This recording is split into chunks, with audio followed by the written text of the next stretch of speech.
I'm gonna show you guys how to do it out of fresh. I'm gonna go ahead and prep my veggies. Look, I'm gonna dice this down. And when I dice it, I wanna dice it small.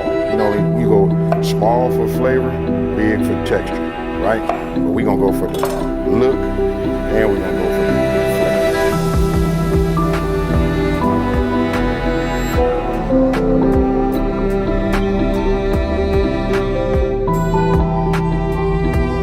When it comes to the salmon, I've already removed the skin on this one. I'm gonna show you, what we do with it, right? I'm using a boning knife.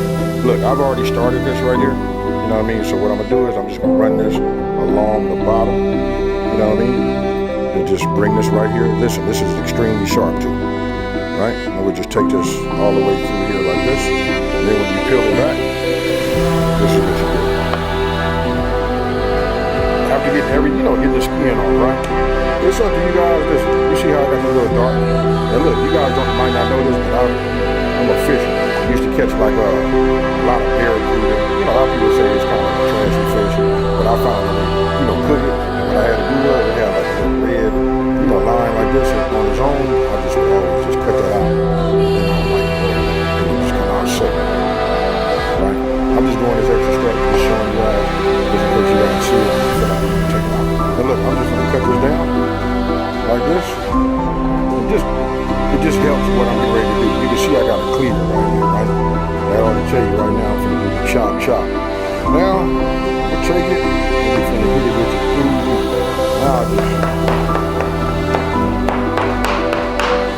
okay, so look, when you do it, look, I don't want to get it super fine, right? So if I got some pieces that are left over like that, I like to just cut them down, a little bit, get them a little smaller, then I'm gonna go over it one more time. I don't want to turn this into no type of like soup. Okay, so once you got it, chopped, you just want to put it in a bowl, right? Once you got it all in the bowl, then this is where the magic happens right here. Let me go ahead and get everything cleaned up, and then we'll move from there. All right, so this is what we're gonna do. Salmon. I'm gonna go ahead and add my mayo, right? Now look, notice this. I can tell you guys about how much to put in there. It's really to your taste, right? I just take a little, a handful, and I just sprinkle some of the celery in there. I'm gonna do the same thing. I probably will get all of the bell pepper. You know what I mean? This is where I just start at the base. Do the same thing with the onion, right? This is gonna be for the flavor and a little bit of the texture too, right?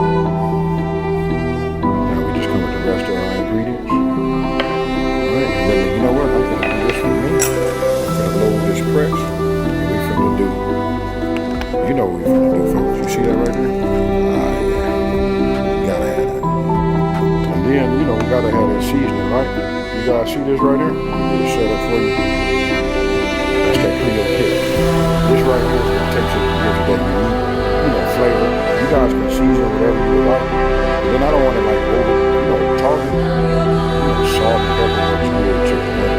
So what I'm doing now is getting my minor, which is my mayo. You want everything to coat. You want it before I pack it, right? I'm giving it a pre-mix before I go ahead and add it in my gravy. I just want to look and see where we are because it depends on how much salmon that I have. Do I need to add a little bit more? I'm liking it. Right? So now, put it in.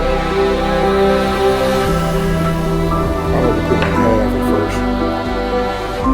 Work it in. And then I'll put it in.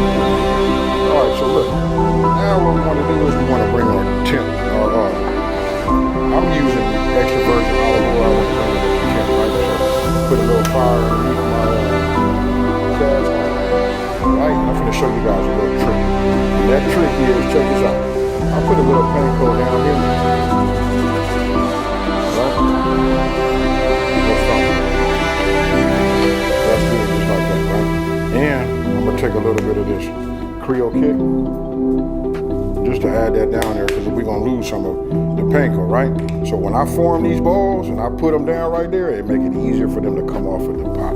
Off of the plate. You guys can, I guess, add some oil to it or whatever, but I like to do that because the panko is going to form a nice little crust too when I put it inside. Stay tuned.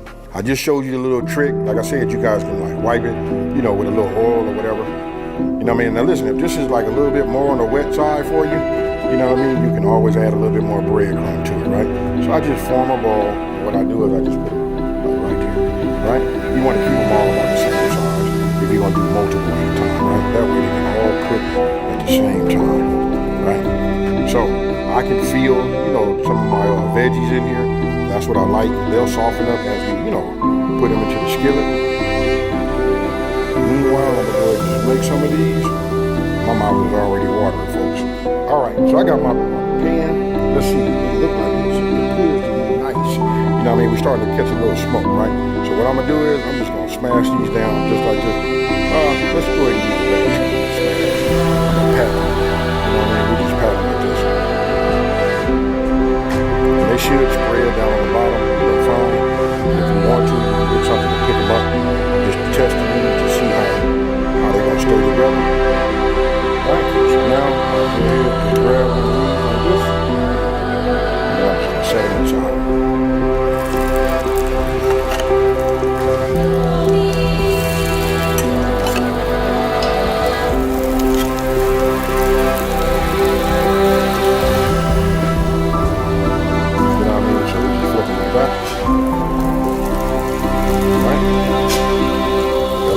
Right there, that's what you want. Okay, so look, I'm not gonna use this one. I'm gonna use my fish one. I like using my fish spatula because it allows the grease to, sort of just like drip down. As you can see, I got myself a paper line, paper plate. I just put it here so we can absorb just the